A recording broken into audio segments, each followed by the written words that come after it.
안녕하십니까. 공병호TV의 공병호입니다. 제대로 생업을 통해서 치열하게 살아본 경험이 없는 시 그냥 정치판에 기웃거리는 그런 젊은 사람들에 대해서 그동안 글쎄라는 그런 생각을 가져온 것이 사실입니다. 그러나 그것 또한 그들 자신의 선택이기 때문에 판단을 이렇게 삼가한 것도 사실입니다.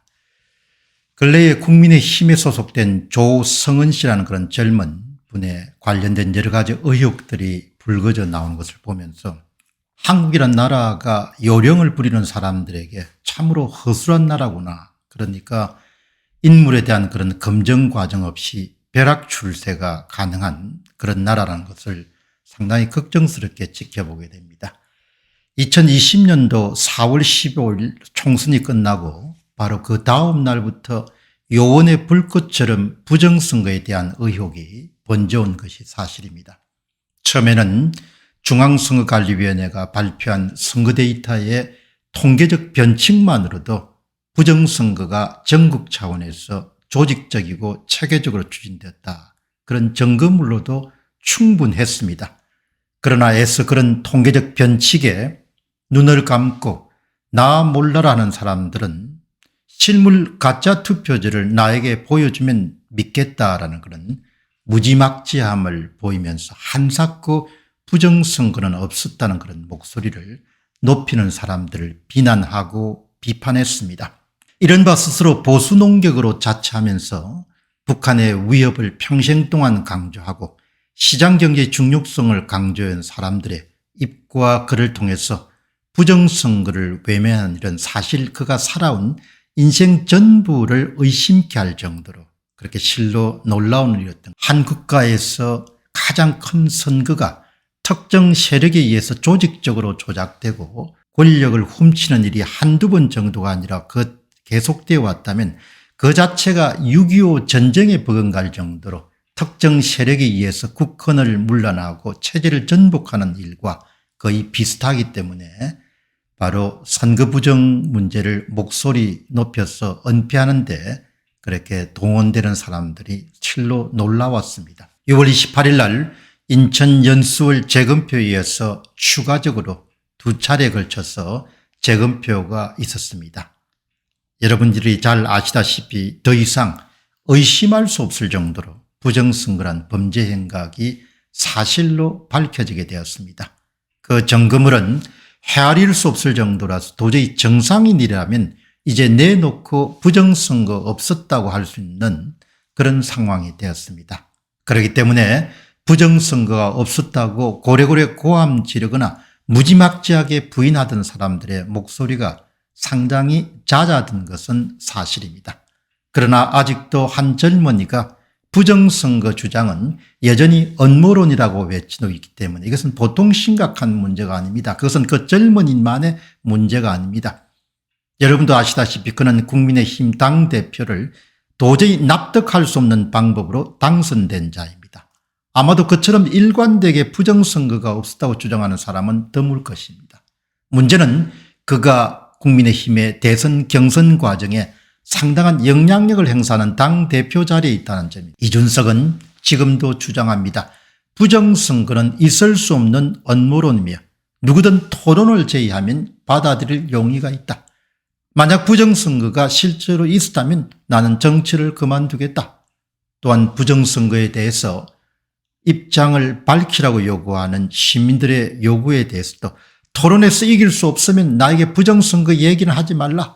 마침내 그의 소망이자 여망이 실현될 기미가 보이기 시작했습니다. 그의 토론 제안에 대해서 민경욱 국토본 상임대표가 나는 토론 대상자로 어떻습니까? 라고 이렇게 말하고 나섰습니다.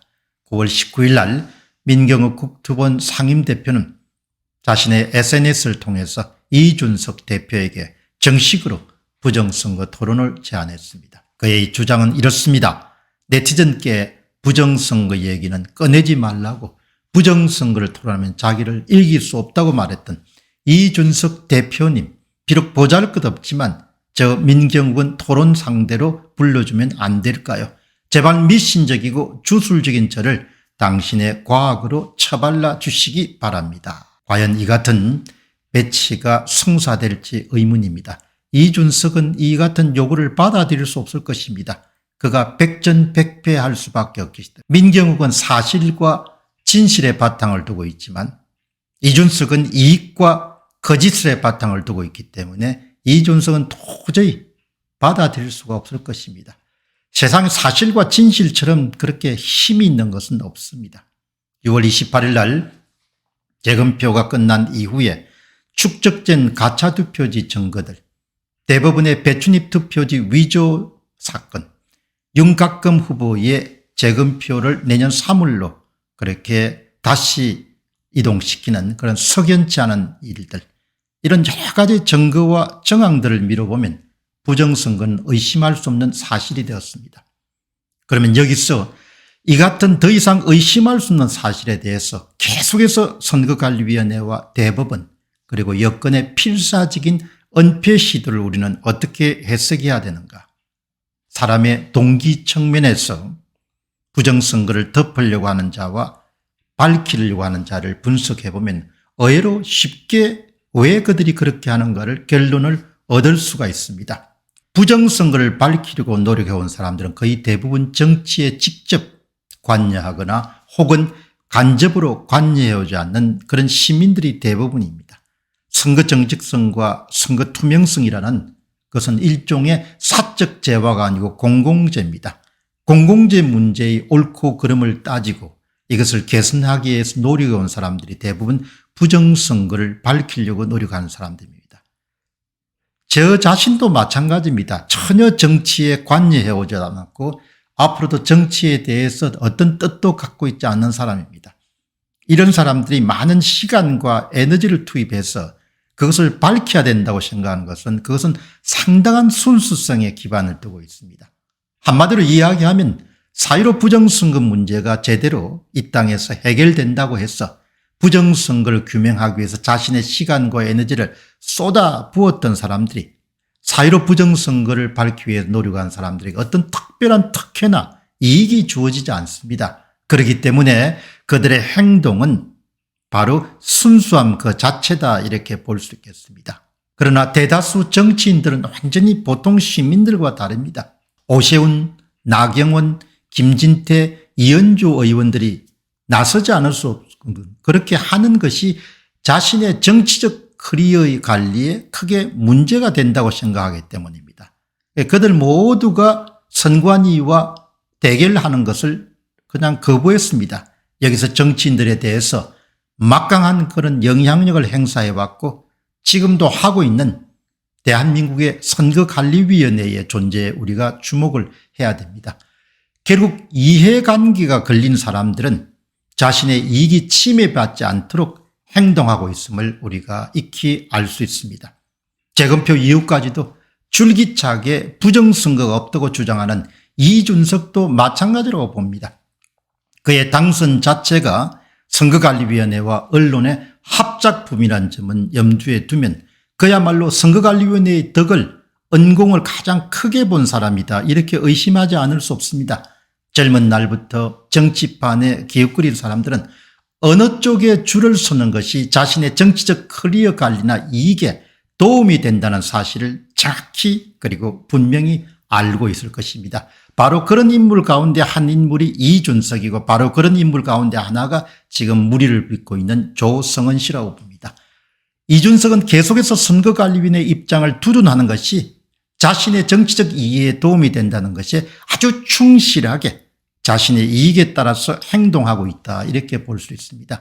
바로 여기에서 당의 이익이나 국민의 이익은 전혀 고려 대상이 되지 않습니다. 이것은 국민의힘 1차 토론에서 그 똑똑한 원희룡 제주지사가 부정선거가 없었다는 입장을 강하게 개진하는 것에서도 엿볼 수 있습니다. 그렇게 말하는 것이 그렇게 행동하는 것이 그의 이익이 되기 때문입니다. 정치적 커리어 관리에 도움이 되기 때문입니다. 선거관리위원회의 도움을 받을 수 있기 때문입니다. 많은 국민들의 눈을 속일 수는 없을 것입니다. 사람들은 이렇게 그들에게 이야기하고 싶을 것입니다. 젊은 친구가 나이가 걸맞지 않게 기성 정치인들이 보다도 더하면 더했지 덜하지 않게 행동하고 있다.